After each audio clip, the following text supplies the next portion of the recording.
things to 3 minutes, but just to give you a little bit of background, my name is Catherine Millard. I'm a criminal defense attorney.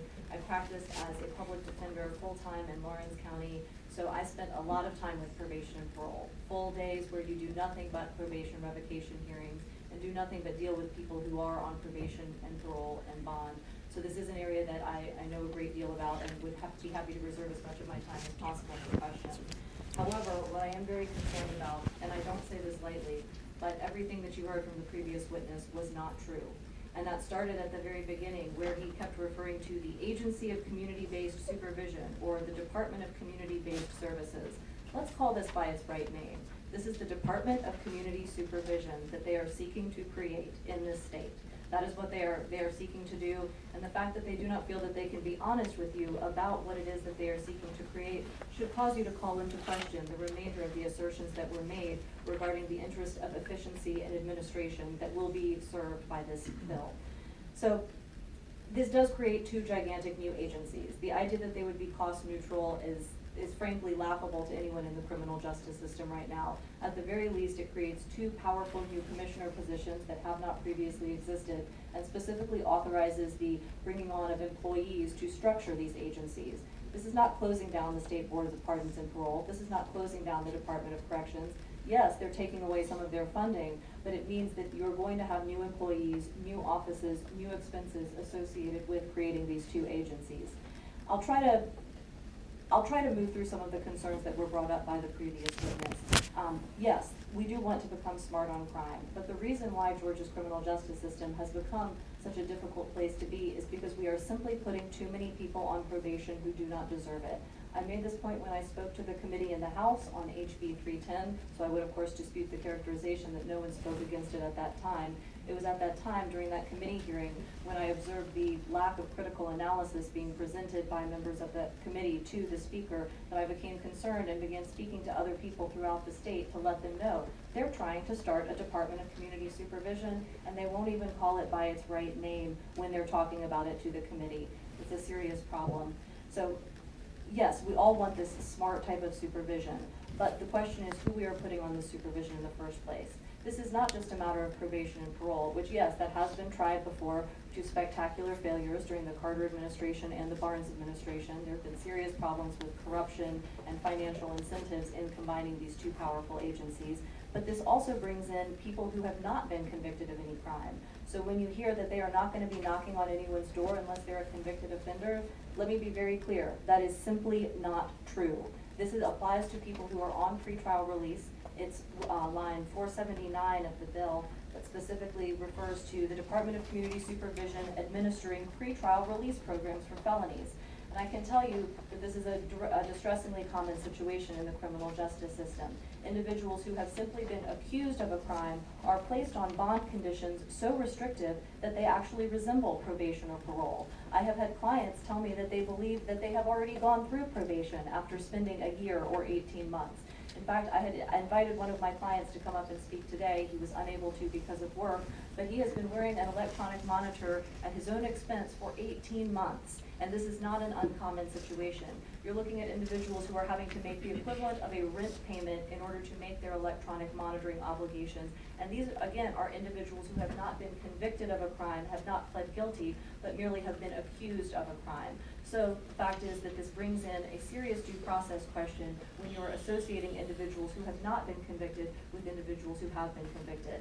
I would further point out that this also brings in aspects of the Department of Juvenile Justice, which was brought up by the previous witness.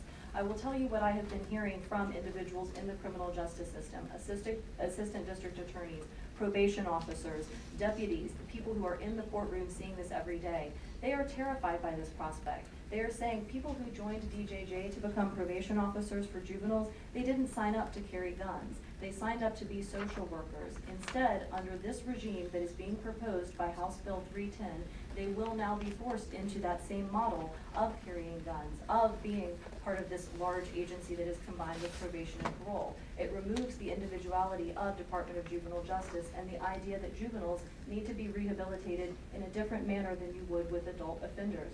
So that squashing together is going to end up hurting children in a lot of very serious ways. Moving on to some of the other points that were brought up.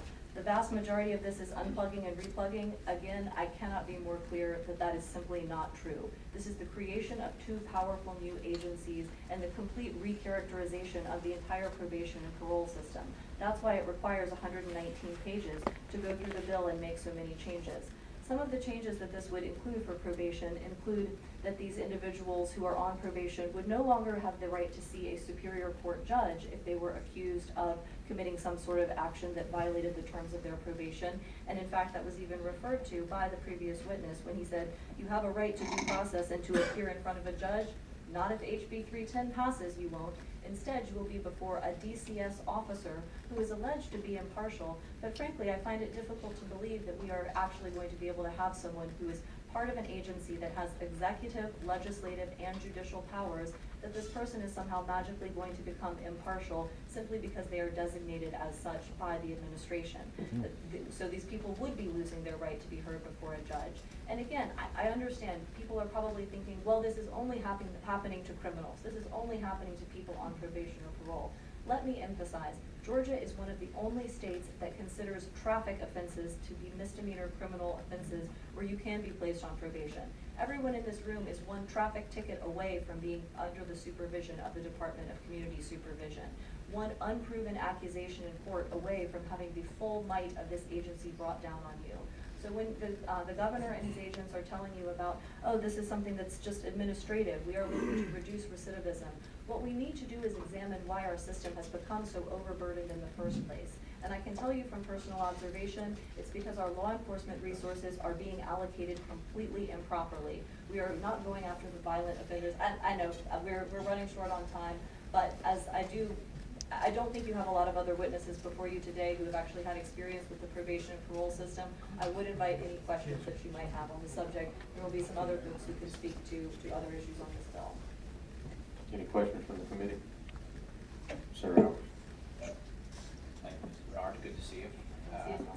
Quick question for you. I'm looking on line 495, and originally you had mentioned, which set my antenna up, about someone who was charged with a felony, but not convicted of a felony to fall into that. Would that be a voluntary assertion by that individual to go into this program versus the normal status quo, or are you seeing that as two different things?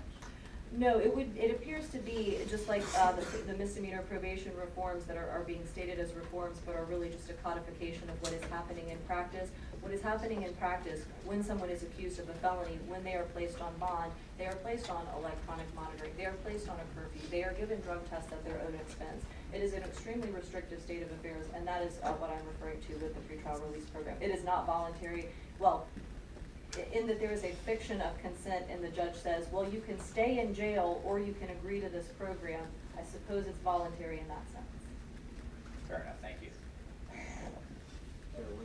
Yeah, when you say stay in jail, that's because they cannot get released on bond? Because they haven't been convicted yet. So why are they in jail? These are the conditions of the bail. That's what is associated, this electronic monitoring, these drug testing.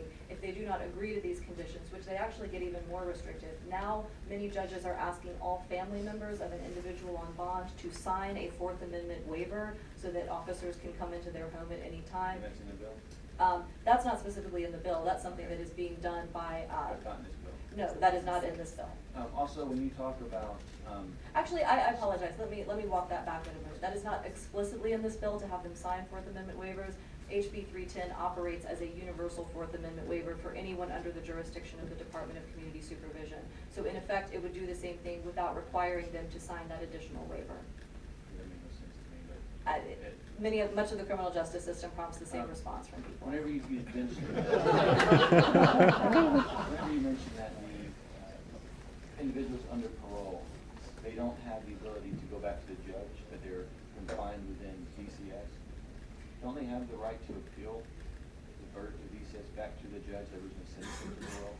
I would make one clarification. There is a distinction between parole and probation in this case. Currently, individuals on parole are already under this kind of administrative system where they don't have the right to go before a judge. Individuals on probation are not considered to be part of this system.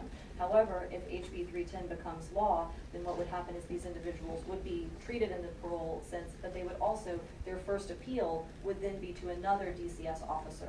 So you've actually got What about two their layers. second appeal? The appeal after that, I think that would end up going to a Superior Court judge eventually. That's what it is.